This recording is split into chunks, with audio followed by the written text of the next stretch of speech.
ओम नमः शिवाय। मैं हूं एस्ट्रोलॉजर के एम सिन्हा और मैं अपने यूट्यूब चैनल पर आप सभी का हार्दिक स्वागत करता हूं। कल 28 अप्रैल 2022 कैसा बीतेगा मेष से लेकर मीन लगन वाले जातकों का, आइए हम इस वीडियो में समझते हैं। देखिए, इस वीडियो को प्रारंभ करूं इससे पहले बता दूं, जो मेरा प्रेडिक्शन है वो लगन के आधार पर होता है। इसको सूर्य कुंडली, चंद्र कुंडली इत्यादि को आधार मानकर नहीं चेक करना है। और कोई भी प्रश्न हो आप कमेंट बॉक्स में जरूर लिखिएगा, क्योंकि जब भी मैं राशिफल स्टार्ट करता हूं उससे पहले आपके ही द्वारा पूछे गए 2 एस्ट्रोलॉजिकल क्वेश्चंस का आंसर मैं देता हूं। तो आज के जो प्रश्न है इसमें यह पूछा गया है कि कौन सा ऐसा ग्रह है जो 24 घंटे बलवान रहता है। देखिए, मैं आपको इसको बहुत सिंपल तरीके से बताता हूं। आप सूर्य को दिन में देखते हैं लेकिन रात्रि में नहीं देख पाते हैं। सूर्य में आप ये कहिएगा कि सूर्य के अंदर बल है, क्योंकि सूर्य की अनुभव आप दिन के समय महसूस कर पाते हैं, राइट। तो सूर्य के का जो बल होता है आपको दिन के समय महसूस होता है, लेकिन चंद्रमा जो है वो रात्रि में उसका जो प्रकाश आता है वो प्रकाश का आप अनुभव रात्रि में कर पाते हैं। तो आपको ये पता चल जाता होगा कौन सा ग्रह दिन में दिखाई दे रहा है, कौन सा रात्रि में। हालांकि टेलीस्कोप से तो आपको ग्रह दिखाई देंगे, लेकिन इनका जो बल होता है वो विजिबल भी होना चाहिए। कई बार ये विजिबल होगा, कई बार ये इनविजिबल होगा। तो जब लोग दिवा रात्रि बल को कैलकुलेशन करते हैं षटबल में, उस समय दिन में 3 पार्ट और रात्रि में 3 पार्ट कर दिया जाता है। तो प्रथम पार्ट में जो बलवान ग्रह होता है वो बुध ग्रह होता है। जो सबसे पहले बलवान होता है वो बुध होता है। उसके बाद जो मध्याह्न का समय होता है, दोपहर में सबसे ज्यादा बलवान कौन सा होता है, सोचिए, सूर्यदेव होते हैं। तो सूर्यदेव बलवान होते हैं मिड में जाकर। और जब सूर्य पश्चिम दिशा में अस्त होते हैं उस समय शनिदेव बलवान हो जाते हैं। शनि अंधकार के प्रिय होते हैं, और अंधकार जैसे ही होते हैं, अंधकार का पहला पहर होते ही शनिदेव बहुत ज्यादा एक्टिव हो जाते हैं। इसी तरीके से रात्रि में भी 3 पार्ट बनाए जाते हैं। उसमें जो सबसे पहला पार्ट जो होता है वो चंद्रमा को दिया जाता है। दूसरा जो पार्ट होता है वो शुक्र देव को दिया जाता, मंगल देव को दिया जाता है, और जो तीसरा पार्ट होता है उसको शुक्र देव को दिया जाता है। तो इस तरीके से दिवा रात्रि बल का कैलकुलेशन किया जाता है। परंतु आपको जानकर आश्चर्य होगा कि बृहस्पति देव, चाहे वो दिन हो चाहे वो रात हो, ये 24 घंटा बली होते हैं। बृहस्पति देव की महानता इतनी ज्यादा है क्योंकि कुंडली में 12 घर अगर होते हैं तो उन सभी घरों में 5 घर के कारक होते हैं। द्वितीय, पंचम, नवम, दशम, एकादश, इन सभी घरों के कारक माने जाते हैं देवगुरु बृहस्पति। और देवगुरु बृहस्पति का जो राशि परिवर्तन भी अभी कुछ दिन पहले हुआ है, ये राशि परिवर्तन होना और 24 घंटा इनका बलवान होना, अब और 5 कारक भावों का इनको रिस्पॉन्सिबिलिटी देना, ये सारे देवगुरु बृहस्पति के ही वश में ऐसा है कि इन चीजों को मेंटेन कर पाते हैं। अब बात हम करते हैं आज का दूसरा प्रश्न। दूसरा प्रश्न पूछा गया है कि प्रश्न कुंडली कितना सटीक होता है। देखिए, प्रश्न कुंडली के लिए अगर आपको सीखना है, प्रश्न कुंडली सिखाने के लिए तो अभी बैठा नहीं हूँ, सिखाने के लिए किसी और दिन बताऊंगा प्रश्न कुंडली कैसे देखा जाता है। लेकिन प्रश्न कुंडली के कुछ नियम होते हैं, और ये नियम एक बार मेरे से भी गलत हो गए थे।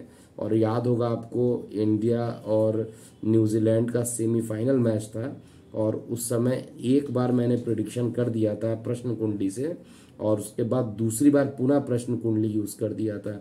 जबकि रूल होता है कि एक ही प्रश्न का उत्तर 2 बार आप नहीं दे सकते हैं प्रश्न कुंडली से। प्रश्न कुंडली का उत्तर देते समय जब प्रश्न जातक पूछता है तो उस समय वो प्रश्न वो समय देख के नहीं पूछता है, सीधा अकस्मात आपसे पूछ देता है। और जब कोई सडनली आपसे कोई पूछता है उस समय जो कुंडली बनती है उसको प्रश्न कुंडली बना कहा जाता है। और उसके प्रथम, चतुर्थ, सप्तम, दशम, इन सभी घरों में उपस्थित ग्रहों की सहायता से हम लोग रिस्पॉन्सिबिलिटी ये निकालते हैं, उसका जो रिस्पॉन्स होता है ट्रू और फॉल्स में रिस्पॉन्स निकालते हैं। अगर हम टेक्निकली बात करें कि काम होगा या नहीं होगा, चोरी हुई वस्तु मिलेगी या नहीं मिलेगी। तो इस तरीके का यस या नो में जो उत्तर होता है सामान्यतः प्रश्न कुंडली में यही पूछा जाता है।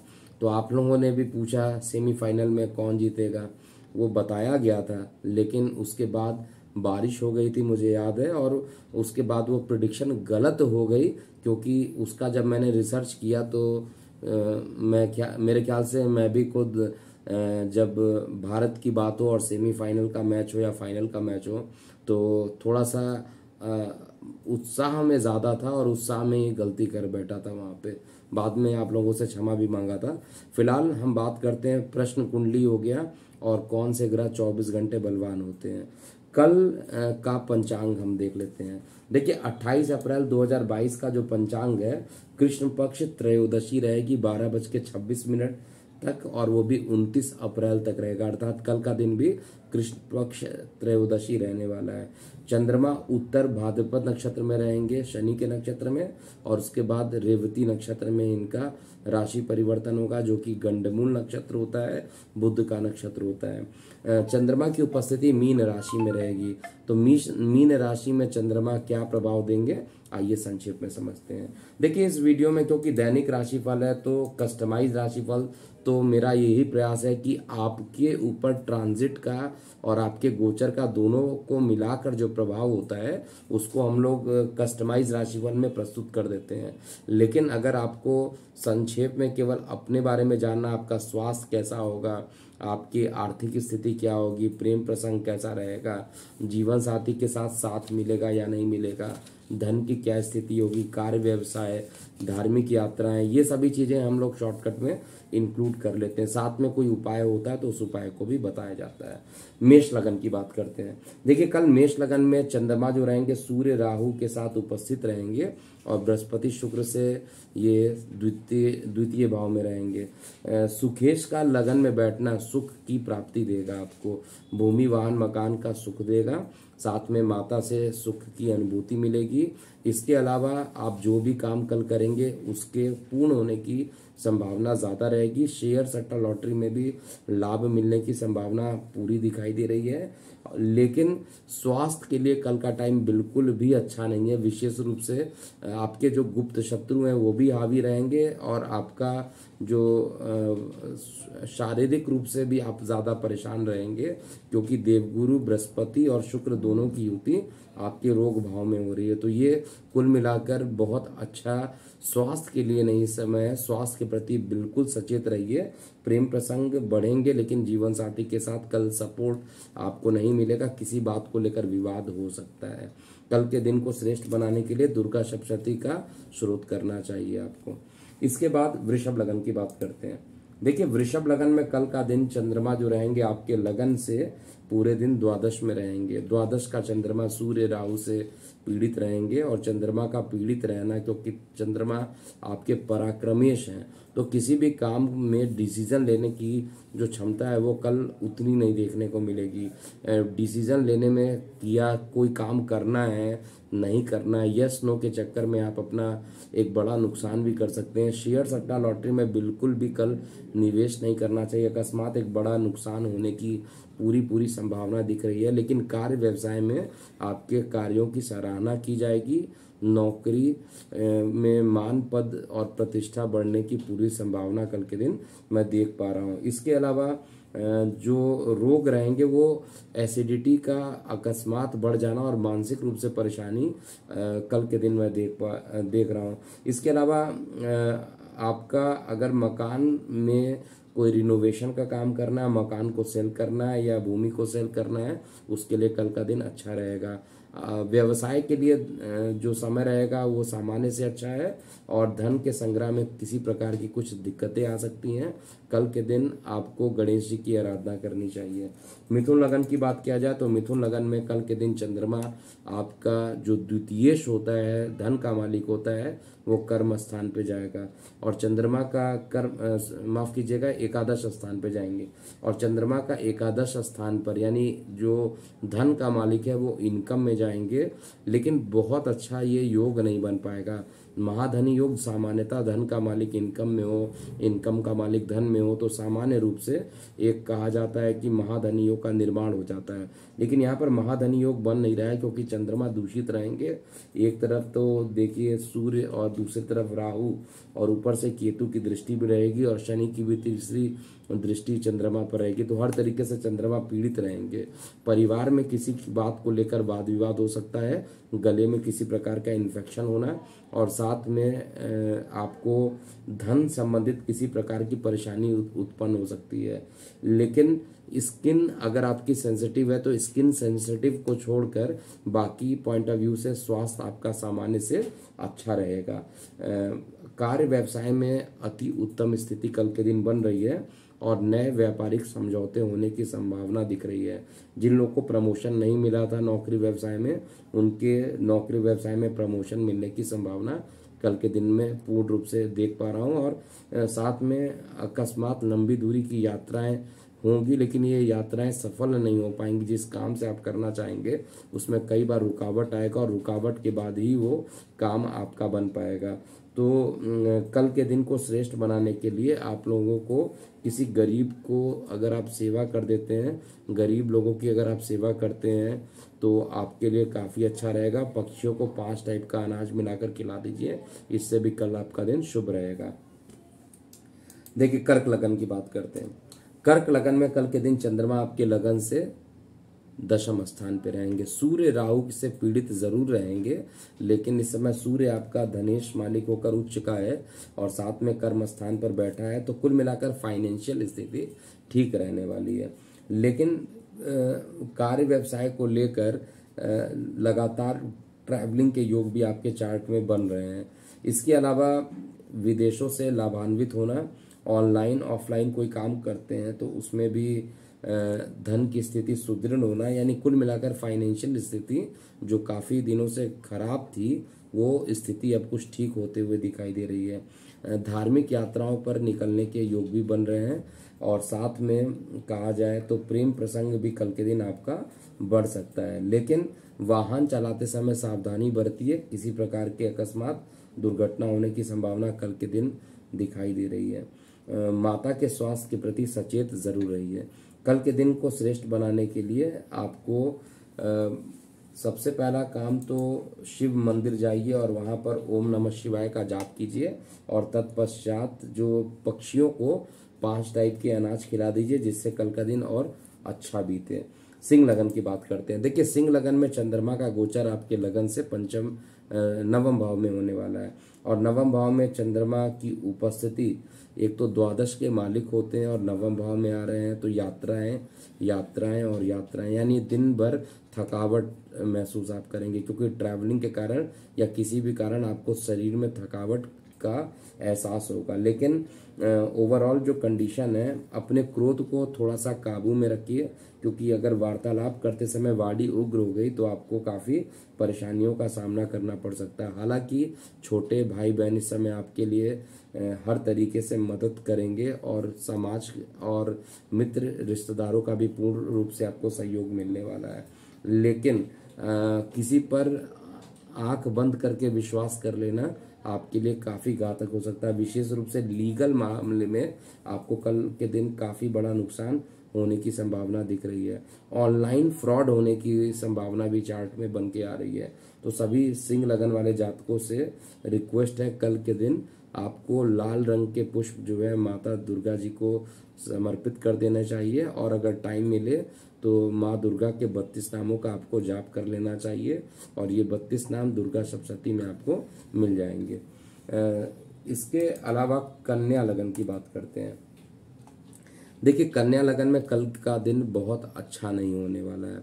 चंद्रमा एक तो अष्टम में रहेंगे और अष्टम का चंद्रमा क्योंकि आपका एकादश का मालिक अष्टम में जा रहा है। बड़े भाई बहनों के साथ किसी न किसी प्रकार का विवाद हो जाना, साथ में अष्टम का चंद्रमा जल से संबंधित किसी प्रकार का दुर्घटना, मैं कई बार आप लोगों को इस चैनल पर समझा चुका हूँ, जल दुर्घटना का केवल मतलब जल में डूबने से कोई परेशानी नहीं। जल, गर्म जल हो गया, हाथ में गिर गया, किसी भी तरीके से दूषित जल पीने से आपको परेशानी हो गई, जल के कारण किसी भी तरीके की दुर्घटना जल दुर्घटना में काउंट होती है। तो इसको थोड़ा सा आपको ध्यान देना चाहिए। वैसे कोस्टल एरिया या नदी इत्यादि के पास जाते समय थोड़ी सावधानी आपको जरूर बरतनी चाहिए। जीवन साथी के साथ सुख और समृद्धि आपको यहाँ पर मिलता हुआ दे रहा है। दैनिक रोजगार के क्षेत्र में जो प्रयास है वो सार्थक रहने वाले हैं और प्रेम प्रसंग सामान्य से अच्छा चलेगा। विद्यार्थी वर्गों को शिक्षा में कुछ कठिनाइयों का सामना करना पड़ सकता है और विद्यार्थी वर्गों को चाहिए कि गणेश जी की आराधना करें और गणेश जी की आराधना करने के बाद ही कोई काम करें, जिससे कि आपका दिन कल के लिए शुभ हो सके। धर्म के मामले में कल का दिन बहुत अच्छा नहीं दिखाई दे रहा और किसी बात को लेकर परिवार के सदस्यों के बीच में लड़ाई झगड़े हो जाना या परिवार में किसी सदस्य की तबीयत खराब होने से मानसिक तनाव बढ़ सकता है। तुला लगन की बात किया जाए तो तुला लगन में कल के दिन जो चंद्रमा की उपस्थिति है वो आपके लगन से 7वें घर में रहेंगे और चंद्रमा सप्तम स्थान पर रहेंगे दशमेश होकर, तो आपके लिए अच्छा परिणाम देंगे। नौकरी व्यवसाय के लिए अच्छा रिजल्ट रहेगा। दैनिक रोजगार के क्षेत्र में पॉजिटिव रिजल्ट मिलेगा और साथ ही जीवन साथी के साथ भी आपको पूरे तरीके से सपोर्ट मिलेगा। लेकिन जिनके विवाह के बात चल रहे हैं उनके विवाह के बात में किसी प्रकार की रुकावट या डिले होने का भी इंडिकेशन कल के चार्ट में आ रहा है। वाहन चलाते समय पूरे तरीके से सावधानी बरतिए और इस समय अभी तक केवल देवगुरु बृहस्पति गुप्त शत्रु को बढ़ा रहे थे, अब शुक्र भी साथ में आ गए हैं, जिसका वीडियो मैंने आज ही प्रस्तुत किया है। तो शुक्र और बृहस्पति की युति आपके लिए बहुत अच्छा नहीं है। लीगल मामलों में काफी बड़ा नुकसान होने की संभावना है और आपको मैंने उस वीडियो में बताया था और अभी भी बता रहा हूँ कि पूरा 23 मई तक केवल दुर्गा सप्तशती का जाप करते रहिए, जिससे कि कोई परेशानी ना हो। और इसमें सबसे पहले कवच, फिर कील अर्गला और फिर कीलक का पाठ करना चाहिए। समय बचे तो फिर आप 32 नाम माँ दुर्गा के जरूर लेकर जप कर लीजिए, जिससे कि परेशानियां खत्म हो जाए। वृश्चिक लगन की बात करें तो वृश्चिक लगन में चंद्रमा 6वें घर में रहेंगे और 6वें घर का चंद्रमा भी बहुत अच्छा नहीं होता है। 6वें घर का जो चंद्रमा है, एक तो चंद्रमा आपके भाग्य के मालिक है, पिता के समान माना जाता है। हालांकि चंद्रमा माता के समान संज्ञा दी गई है, लेकिन आपके चार्ट में जो डिपार्टमेंट मिला है चंद्रमा को वो पिता का मिला और पिता रोग में जा रहे हैं, तो पिता को किसी बात को लेकर मानसिक तनाव का बढ़ जाना और साथ में आपकी अकस्मात अनचाही यात्रा होना ऐसा चार्ट में दिखाई दे रहा है। लेकिन प्रेम प्रसंग सामान्य से अच्छे रहेंगे, जीवन साथी का सहयोग मिलेगा, नौकरी व्यवसाय में आर्थिक उन्नति की संभावना दिख रही है और किसी रुके हुए कार्य को कल पूरा कर पाएंगे ऐसा चार्ट में दिखाई दे रहा है। कल के दिन को श्रेष्ठ करने के लिए आपको सफेद कलर की चीजों का दान करना चाहिए। धनु लगन की बात करें तो धनु लगन में चंद्रमा की उपस्थिति आपके लगन से पंचम में जा रही है और चंद्रमा यहाँ पर 8वें घर का इसको दोष नहीं लगता है, ये कई बार वीडियो में बता रखा हूँ। इवन चंद्रमा जब गोचर करता है उसको किसी भी घर का दोष नहीं लगता है। तो गोचर का फल अगर देखा जाए तो चंद्रमा आपके पंचम में रहेंगे, तो पंचम में सूर्य की उपस्थिति गर्भवती महिलाओं के गर्भहानि का योग जरूर बनाएंगे। आय के साधन बढ़ेंगे, इसमें कहीं पे भी कोई डाउट नहीं है। और भूमि वाहन मकान से संबंधित कोई नया काम करना चाहते हैं कल के दिन आप कर सकते हैं। किसी लंबी दूरी की यात्रा पर निकलने का अकस्मात प्लान आपका बन सकता है। दैनिक रोजगार के क्षेत्र में भी प्रयास सार्थक रहेंगे। जीवन साथी के साथ संबंध मधुर रहेंगे, लेकिन आपके स्वास्थ्य को लेकर न्यूरो से रिलेटेड प्रॉब्लम या स्किन में अगर एलर्जी है, सेंसिटिविटी है, तो उसको लेकर किसी प्रकार की परेशानी बढ़ सकती है। इसके अलावा मेहनत ज़्यादा करना पड़ेगा, आउटपुट थोड़ा कल के दिन कम आता हुआ दिखाई दे रहा है। कल के दिन को श्रेष्ठ बनाने के लिए आपको बृहस्पति के बीज मंत्र का जाप करना चाहिए। मकर लगन की बात किया जाए तो मकर लगन में चंद्रमा की उपस्थिति आपके लगन से चतुर्थ स्थान पर रहेंगे। सप्तमेश का चतुर्थ स्थान पर रहना अर्थात जीवन साथी के साथ संबंध आपके मधुर होंगे और साथ में आपको किसी न किसी प्रकार का मानसिक सुख, काफ़ी दिनों से जो परेशान थे, मानसिक पीड़ा चल रही थी, उसके बाद कुछ रिलैक्सेशन करने का मौका मिलेगा और मानसिक सुख की अनुभूति होगी। भाग्य पूर्ण रूप से साथ देगा। शेयर सट्टा लॉटरी से लाभान्वित हो सकते हैं। मान पद प्रतिष्ठा जहाँ पर आप कार्य करते हैं वहाँ पर बढ़ेगी और परिवार में भी खुशियों का वातावरण रहेगा। तो हर तरीके से मकर लगन वाले जातकों के लिए कल का दिन अच्छा रहेगा। और सबसे अच्छी बात है विद्यार्थी वर्गों के लिए, विद्या अर्जन के लिए, विद्यार्थी वर्गों के लिए बहुत ही अच्छे परिणाम कल के दिन देखने को मिलेंगे। कुंभ लगन की बात किया जाए तो कुंभ लगन में चंद्रमा आपके लगन से तृतीय स्थान पर सूर्य और राहु के साथ विराजमान रहेंगे। चंद्रमा आपके रोग के मालिक होकर थर्ड हाउस में जा रहे हैं। वाहन चलाते समय पूरा सावधानी के साथ चलाइए, अन्यथा परेशानी हो सकती है। राइट हैंड में चोट लगने की संभावना ज़्यादा दिखाई दे रही है। इसके अलावा आपको कल किसी भी प्रकार के डॉक्यूमेंट्स पे साइन करने से बचना चाहिए।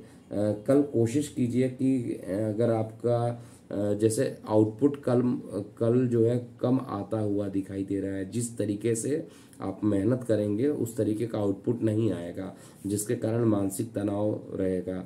आप ये भी सोचेंगे इतना मेहनत कर रहा हूँ लेकिन रिजल्ट नहीं आ रहा है। आपको कल के दिन पूरी कोशिश कीजिए कि शनि का बीज मंत्र करें, जिससे कि आउटपुट अच्छा आ जाए। जीवन साथी का पूर्ण सहयोग कल के दिन आपको मिलने वाला है और दैनिक रोजगार के क्षेत्र में भी अच्छे परिणाम मिलेंगे। लेकिन शेयर सट्टा लॉटरी में एक बड़ा नुकसान हो सकता है। कल के दिन शेयर सट्टा लॉटरी में बिल्कुल पैसा न लगाएं, नहीं तो एक बड़ा नुकसान हो जाएगा। कल के दिन को श्रेष्ठ बनाने के लिए ऑलरेडी मैंने बता दिया है। अंतिम लगन की बात करते हैं, अर्थात मीन लगन वाले जातकों के लिए। देखिए, मीन लगन वाले जातकों के लिए कल का जो दिन रहने वाला है, चंद्रमा आपके लगन से द्वितीय भाव में रहेंगे और मीन लगन में चंद्रमा पंचमेश होते हैं। पंचमेश का द्वितीय भाव में बैठना बिजनेस के लिए अच्छा, आय के साधन बढ़ेंगे, बड़े भाई बहनों के साथ संबंध आपके मधुर होंगे और प्रेम संबंधों में मधुरता आ जाएगी। लेकिन इसके अलावा आपका कोई रुका हुआ कार्य जो काफ़ी दिनों से आप सोच रहे थे और वो किसी कारणवश नहीं कर पा रहे थे, कल वो काम पूरा हो जाएगा और उस काम को पूरा करने से एक साथ दो लाभ आपको मिलेगा। एक तो मानसिक तनाव भी खत्म हो जाएगा, दूसरा किसी प्रकार के जो शत्रु थे उनका भी दमन हो जाएगा कल के दिन। और ओवरऑल कहा जाए स्वास्थ्य सामान्य से अच्छा रहेगा और अकस्मात यात्राएं तो लगी रहेंगी जैसा चार्ट में मैं देख रहा हूं, लेकिन ओवरऑल परिवार में खुशियों का वातावरण रहेगा। केवल अपनी वाणी पर अभी कंट्रोल करने की जरूरत है। अगर वाणी उग्र हो गई तो थोड़ी परेशानी बढ़ सकती है। तो ये था पूरा मेष से लेकर मीन लगन वाले जातकों का कल अर्थात 28 अप्रैल कैसा बीतेगा। अभी के लिए इतना ही। मैं हूं एस्ट्रोलॉजर के एम सिन्हा। ओम नमः शिवाय। जाते जाते एक बार पुनः मैं बता दूं कि 1 मई को मैं दिल्ली में अवेलेबल हूँ, दिल्ली एनसीआर में। इसके अलावा 2 अप्रैल को चंडीगढ़, 4 अप्रैल को जयपुर, 6 मई को मैं अवेलेबल रहूँगा अहमदाबाद, 8, 9 और 10 मई को मुंबई अवेलेबल रहूँगा और 15 मई को लखनऊ रहूँगा। पुनः एक बार डेट रिपीट कर देता हूँ। 1 मई गाजियाबाद, दिल्ली एनसीआर जिसको आप कहते हैं, दिल्ली एनसीआर में गाजियाबाद में अवेलेबल रहूँगा। 2 मई चंडीगढ़, 4 मई जयपुर, 6 मई अहमदाबाद में, 7, 8, 9, 10 मई जो रहेगा मुंबई के कॉर्पोरेट सेंटर में अवेलेबल रहूँगा और 15 मई लखनऊ में अवेलेबल रहूँगा। तो जिनको भी अपने अपॉइंटमेंट बुक करने हैं हमारे कस्टमर केयर नंबर 9818318303 पर संपर्क कर सकते हैं। अभी के लिए इतना ही। मैं हूँ एस्ट्रोलॉजर के एम सिन्हा। ओम नमः शिवाय।